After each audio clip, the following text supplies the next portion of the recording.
오늘은 지난 시간에 이어서 금속 작업과 그리고 설비 작업 그리고 이렇게 공사를 하다 보면 이웃 간에 생길 수 있는 분쟁 문제에 대해서 간단히 말씀드릴 거고요.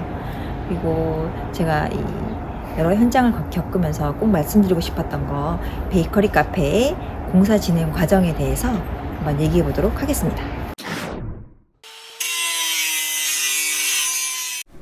이번에는 금속 작업하는 모습을 보여드릴게요.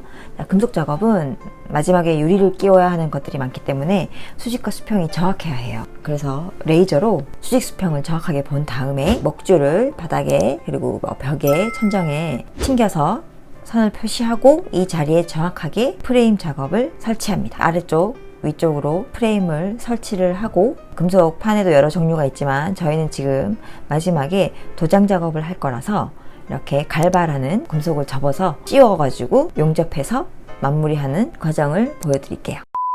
자, 이제 담장 정리하는 모습을 보여드릴 건데요. 여기 이 부분은 담장 겸 화단으로 사용할 예정이에요. 아래쪽에 지지대하는 벽돌을 넣어야 되기 때문에 이렇게 담장이 들어가는 부분에 땅을 파는 작업을 합니다. 겨울이어가지고 땅이 얼어서 좀 파기 힘들더라고요. 이렇게 판 다음에 안에 몰타를 채워놓고 그 위에 벽돌을 수평을 잘 맞춰서 쌓은 다음에 이렇게 한 장씩 한 장씩 담장을 올려나가고요. 여기는 화단으로 될 예정이기 때문에 이렇게 안쪽으로 이렇게 둘러서 담장을 쌓아줍니다. 그리고 이제 마지막에 겉면은 미장으로 작업을 하고 예쁘게 표면이 고르게 나오도록 다시 한번 마감을 해주는 작업을 하고 계신 거예요. 옛날 집들 같은 경우에는 이제 이런 경우가 많아요. 담장이 서로 구분이 없고 해가지고 옆집 지붕이 이쪽 담으로 넘어와 있는 상태인 거죠. 요거는 이게 옆집과 잘 협의를 해가지고 정리를 해줘야 합니다. 일정 부분 이제 재료비 정도 부담하시면 보통 저희가 시공을 해드리는 경우가 많은데 대부분 시공비가 더 비싸기 때문에 흔쾌히 진행을 하자라고 해서 이렇게 합의가 되는 경우가 많아요. 기존의 지붕을 걷어내고 새롭게 깨끗하게 지붕으로 마감을 해드리고 물받이도 해드려서 보시면 이렇게 정리되어 있는 모습을 보이죠. 지붕도 정리하고 우리 쪽 담장도 정리한 모습입니다. 그리고 벽면 미장도 많이 울퉁불퉁하기 때문에 이렇게 많이 홈이 파진 부분은 이렇게 1차로 먼저 미장 마감을 해주신 게 보이죠. 이렇게 해주시고 이게 어느 정도 마르면 2차로 깨끗하게 다시 위에다가 재시공 하게 되면 아주 깨끗한 담장이 될 겁니다. 오늘 하루도 일정이 끝났기 때문에 이렇게 자재 보양도 잘 해놨고요. 쓰레기도 공구 쓰던 것도 한쪽에 잘 정리를 해놓고 이렇게 모래도 밤사이 얼지 않도록 잘 덮어놓고 오늘 현장도 마감했습니다. 여러분들께 꼭 하고 싶은 이야기가 있어요. 카페 창업을 많이들 하시는데 특히 이제 베이커리 카페는 진행 과정이 조금 달라서 이 얘기를 꼭 드리고 싶었어요. 먼저 이제 여러분들이 첫 번째 부동산 계약을 하셨을 거예요. 계약을 하시고 나시면 인테리어 업체와 주방 업체를 찾아야겠죠. 우리가 이제 그 베이커리 만들 기기들을 넣어주실 업체를 찾아야겠죠. 보통 이제 소개를 받기도 하고 요즘은 유튜브를 통해서 많이들 검색해서 알아보시더라고요. 인테리어 업체든 주방 업체든 순서에 상관없이 만나보시고 결정하시면 돼요. 저희 동영상 인테리어 업체 결정하기를 참고하셔도 좋을 듯 합니다.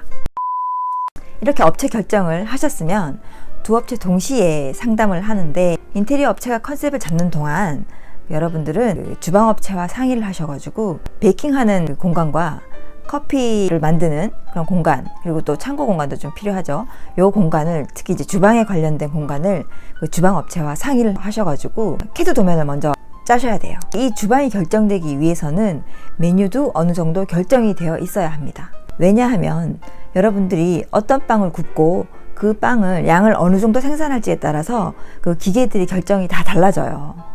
그래서 그걸 임의로 할 수 있는 게 아니기 때문에 여러분들과 그 주방 업체 간에 이제 많은 상의 끝에 주방이 어느 정도 도면이 자리가 잡혀야 되는 거죠.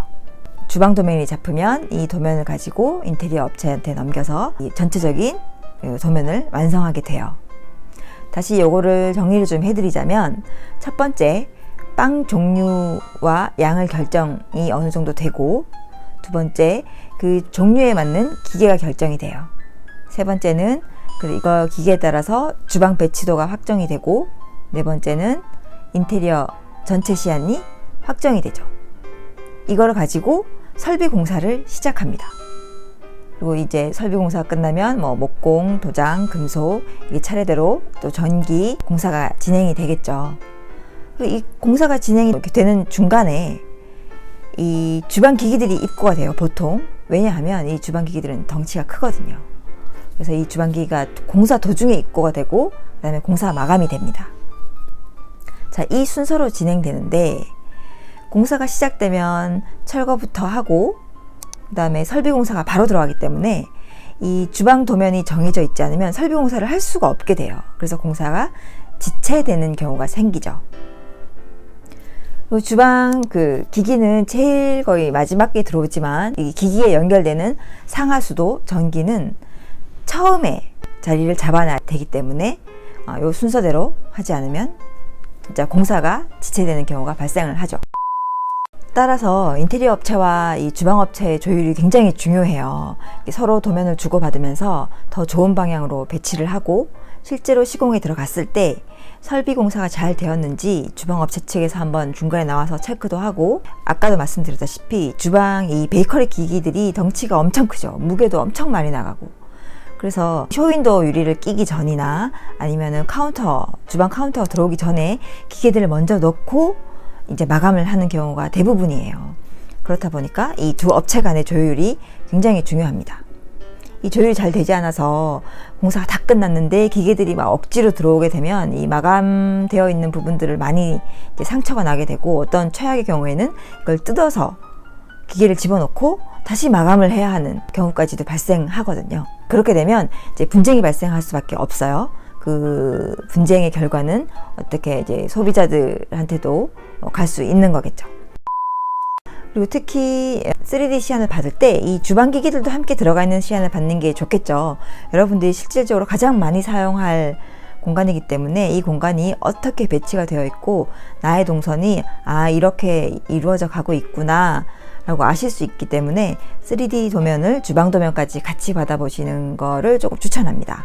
자, 아까 말씀드렸다시피 이 순서를 모르시고 그냥 인테리어부터 막 진행을 하시면 설비 작업을 중간에 다시 한번 해야 되는 경우가 생겨요. 그건 결국 쓸데없는 돈 낭비를 하게 되는 거죠. 그리고 또 뭐 주방기기가 입고할 때 애를 먹을 수도 있고. 그래서 오늘 내용을 참고하셔가지고 이제 베이커리 카페를 창업하실 때 조금이나마 도움이 되시길 바랄게요. 자, 오늘도 감사합니다.